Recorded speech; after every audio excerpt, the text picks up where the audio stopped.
घर पहुंचकर बहुत अच्छा लगा क्योंकि हॉस्टल बिल्कुल वैसा नहीं था जैसा मैंने सोचा था। 9th पास करने के बाद मेरे पेरेंट्स ने डिसाइड किया कि अब वो मुझे हॉस्टल में डाल देंगे। मैंने उनका कहा फिट से मान लिया क्योंकि मुझे खुद मन था कि मैं हॉस्टल से पढ़ाई करूं। पर शायद वो मेरी जिंदगी की सबसे बड़ी गलती थी। दिखने में वो हॉस्टल बहुत आलीशान था, स्ट्रिक्ट रूल्स के साथ। मैं जब वहां पहुंची तो कोई भी बाहर नहीं था, सब के सब अपने अपने रूम्स के अंदर ही थे। मैं भी हॉस्टल के अंदर जाने लगी। मेरे कमरे का नंबर 204 था जो मुझे 2nd फ्लोर पर मिल गया। मैंने अपने रूम का दरवाजा खोला। अंदर मैंने देखा कि एक और लड़की बैठी हुई है। उसने मुझे देखा और मेरी तरफ आने लगी। Hi, it's Julie, who are you? मैं समझ ली कि वो मेरी रूममेट है। मैंने उसको एक स्माइल दी और उसको बताया कि मेरा नाम नायरा है। हम दोनों जाकर सोफे पे बैठ गए और एक दूसरे से बहुत सारी बातें की। बातों बातों में उसने मुझे बताया कि हमारे हॉस्टल के पीछे जो खंडर पड़ा हुआ घर है उसमें आत्माएं रहती हैं। ये कैसी बातें कर रही हो? आत्माएं? मुझे उन पे बिल्कुल भरोसा नहीं है। 1 मिनट, तुम मेरे साथ आओ जरा। मैं जूली को बालकनी में लेके चली गई। क्या वो वही घर है? नॉर्मल ही तो है। क्या तुमने वो देखा? क्या और कहाँ? वहां। अरे, ये तुमने क्या कर दिया? वो तो उस घर में चला गया। वो मेरी माँ ने दिया था, जाना होगा। नहीं, प्लीज मत जाओ। उसने मुझे रोकने की बहुत कोशिश की पर मैंने उसकी एक ना सुनी क्योंकि वो अंगूठी मेरी माँ ने मुझे गिफ्ट की थी और मैं उसे खोना नहीं चाहती थी। हम दोनों उस सुनसान घर के पास पहुंच गए। जूली बुरी तरह डर के मारे कांप रही थी। उसने मुझे सलाह दी कि वापस चलते हैं, पर मुझे अपनी अंगूठी किसी भी कीमत पर चाहिए थी, इसलिए मैंने उसकी बात ना सुनकर घर के अंदर कदम रख दिया। घर की हालत बहुत खराब थी। देखकर ही पता चल रहा था कि उस घर में सालों से कोई नहीं आया है। मैं अंदर गई। हेलो, क्या कोई भूत है?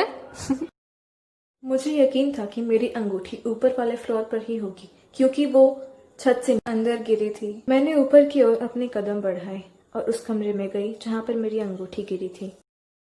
अगर अंगूठी छत के होल से नीचे आई थी तो हाँ, अंगूठी मिलते ही मेरी खुशी का ठिकाना नहीं रहा। मैं वहां पर गई और अपनी अंगूठी उठाई, उसे पहन ली। पर मुझे देख के ताज्जुब हुआ कि ऐसे सुनसान से घर में कोने में ये औरत कौन बैठी है। मैं उस औरत के पास गई। सुनिए, आप यहाँ क्या कर रही हैं? मुझे मेरी बात का कोई जवाब नहीं मिला। सुनिए नायरा, प्लीज जल्दी करो, चलो यहाँ से। क्या हुआ? अंगूठी मिल गई ना, अब चलो चले। सही कहा, इन्हें भी ले चलते हैं। किन्हें? अरे ये अभी तो यही थी, कहाँ चली गई? वो अचानक से मेरे सामने आ गई। जूली के पैर भी अपनी जगह पर जम चुके थे, वो हिल नहीं पा रही थी। मैंने अपनी नजरें जूली की तरफ मोड़ी और देखा वो चुड़ैल जूली के पीछे ही खड़ी है। जूली, तुम्हारे पीछे?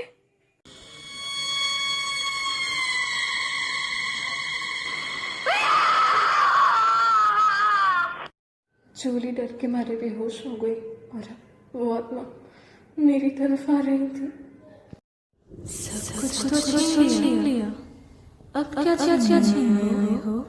मेरा घर, ये मेरा घर है, मेरा।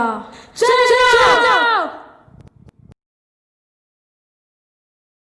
मेरी आंख अगले दिन हॉस्पिटल के एक वार्ड में खुली।